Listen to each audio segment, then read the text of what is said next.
Hello besties, once again welcome and welcome back. We are starting another series. As you can see up there, it's called The Lies He Told. I mean, if you listen to this story, this man lied, and I'm telling you, he straight up lied to our girl. So we're gonna go ahead and listen to what she has to say. She's telling about an experience with a man that pretty much lied about his entire life. I mean, we are talking legion type of lies right here. After we finish with Visatisa, we found another series, and we're gonna go ahead and listen to this series about her experience with this man who lied to her. And you're gonna tell me what you think down there in the comment section. Once again, don't forget to hit that subscribe button and share the video, share with all your besties, and let them get a piece of the tea. Part 5 of The Lies He Told. So time progresses. We ended up going to Mississippi. He definitely meets my family. We go to Piccadilly. He tells my parents at Piccadilly, like, oh yeah, I used to be a very big dude, and I'm not going to lie, that man was heavy.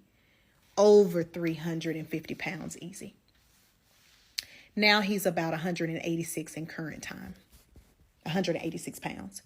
So he was telling them about how he got weight loss surgery done, how he's been able to maintain it, because believe it or not, the boy could not eat a full Lunchable.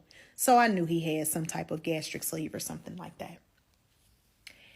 He told them the same things that he told me on the very first night, how he was raised in Louisiana, how,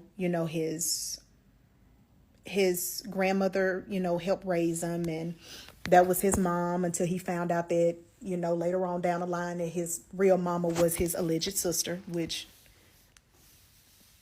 she was there his entire life, from my understanding.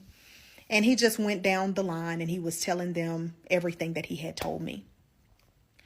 On the way back from Mississippi, we came the Beltway, so we passed through the Atascocita Humble area.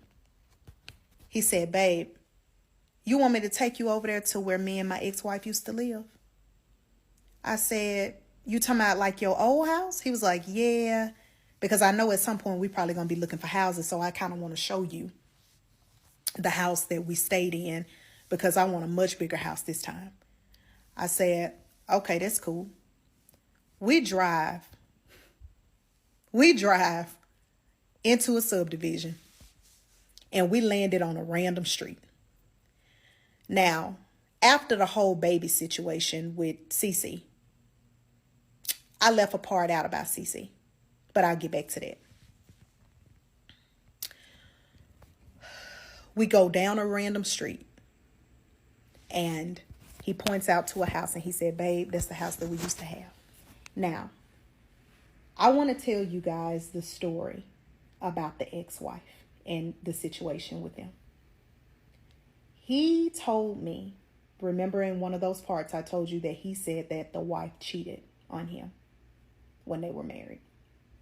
So the storyline about the ex-wife is that he was working out of town because he was training for different Buffalo Wild Wing restaurants that were up and coming in different local cities like Austin, San Antonio, Dallas. He's doing that. He claims that the man next door was sleeping around with his ex-wife, and he came home one day, unexpected. His wife was home from work. She was not expecting him to be home. He told me that that man next door was sitting on his couch, on Jared's couch, holding his remote, watching his TV, butt ass naked. This man told me that they got into a tussle. The next door neighbor tried running out of the front door, and he ends up shooting him in the leg. I asked Jared, did he go to jail for that? And he told the officers that it was self-defense, and they let him off. He did not do any jail time because of that, because the man was technically in his home. I believed that story. I did, guys. I believed it, and I know it makes me look like a fucking fool, but I did. I believed it. I really believed that that woman cheated on him and he shot that next door neighbor in the leg. I really did. We pull off that street and we head home. Before we could make it home, I was on my phone on Harris County Appraisal District. I was smart enough this time. I'm dumb about a lot of shit that's gonna occur on this series. But I was smart enough to get the house number, the name of the street, subdivision, all of that. I punched it into HCAD, property search. The same owners have been owning that house since 2011, since that lot was sold, since the bricks was put on that motherfucker. It was already there. Nobody, no other couple had that house.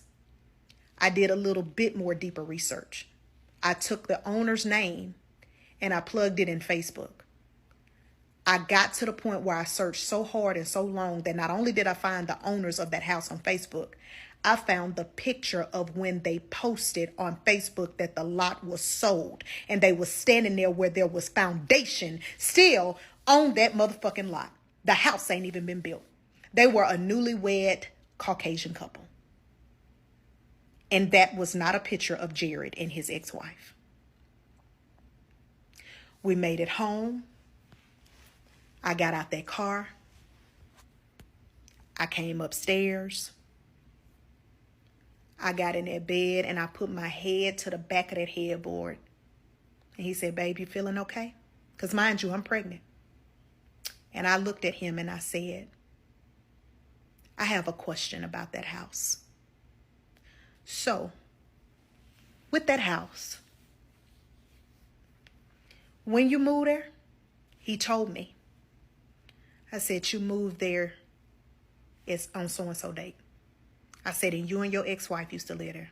"Yeah, babe, that's where we lived." I said, "Okay." I said, "So who is Ashley and Justin?" He said, "I don't know Ashley and Justin." I said, "Because Ashley and Justin been owning that house since 2011. He said, "Babe, where you get that from?" I said, "Because this HCAD." And I turned the phone around. I said, "Because this is HCAD. You never owned that fucking house. So who is Ashley and Justin if they're the owners of the house?" That man told me, "Babe, man, I don't even want to tell you this." I said, "Tell me what?" "All right, man. When me and my ex-wife split, Ashley and Justin let me crash in their garage. They got their garage set up like a man cave. And to be honest with you, babe, you saw the boxes in the garage when we passed through there. That's actually where I stored my shit at." I said, "Jared,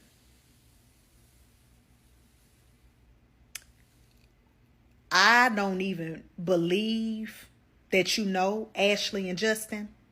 He said, "Babe, I used to work with Justin at Buffalo Wild." Again, this another Buffalo Wild Wings. I said, "Jared, yeah.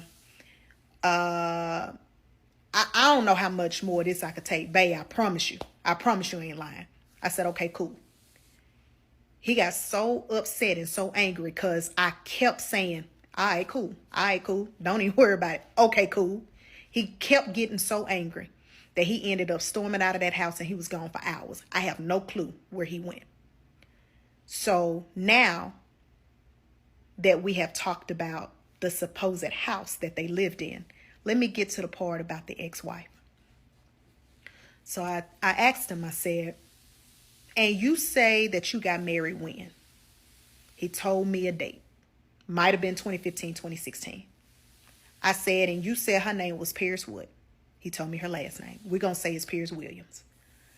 I said, "Why ain't no divorce decree for you and Pierce?" He said, "We got married in Louisiana." I said, "Oh, okay, y'all got married in Louisiana." I said, "Okay, I ain't checked Louisiana." He said, "Oh yeah, if you check the records, they there." I said, "Okay, bet. I'ma check them. I'm a damn sure check them." He said, "Why are you asking me all of these questions?" I said, "Because you done lied about having a daughter. You done lied about the house. Now, if you do have an ex-wife, I really kind of want to know now what really happened with y'all, because ain't no way in the fuck you done shot somebody. Ain't no way you done shot nobody. So now let's move into the ex-wife story.